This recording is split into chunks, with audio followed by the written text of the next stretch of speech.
مرزا غالب کے طنزیہ اور مزاحیہ اشعار۔ ہندوستان کے نامور شاعر مرزا اسد اللہ خان غالب کی پیدائش 1797 میں آگرے میں ہوئی۔ بعد میں غالب دہلی رہنے لگے۔ غالب ہمہ جہت شخصیت کے مالک تھے۔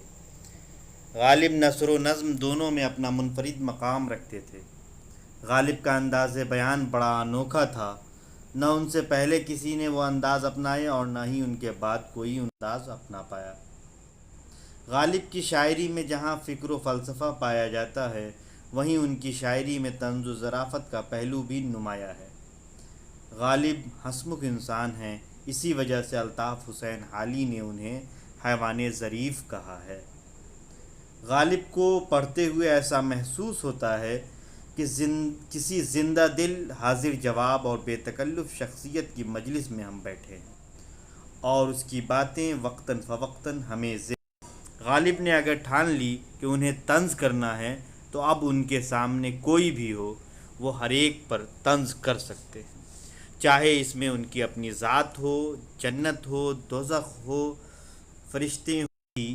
وہ لحد پہ بوئے میں تھی کہ نہ آ سکے فرشتے، میں عذاب میں پھنسا تھا جو نہ بادخار ہوتا۔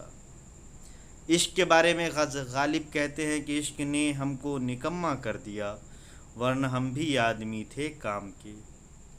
ان کے دیکھے سے جو آ جاتی ہے منہ پر رونق، وہ سمجھتے ہیں کہ بیمار کا حال اچھا ہے۔ پکڑے جاتے ہیں فرشتوں کے لکھے پر ناحق، آدمی کوئی ہمارا دم تحریر بھی تھا۔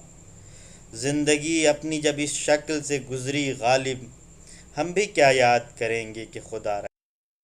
جس میں لاکھوں برس کی حوریں ہوں، ایسی جنت کا کیا کرے کوئی۔ حقیقت لیکن ہم کو معلوم ہے جنت کی حقیقت، لیکن دل کے خوش رکھنے کو غالب یہ خیال اچھا ہے۔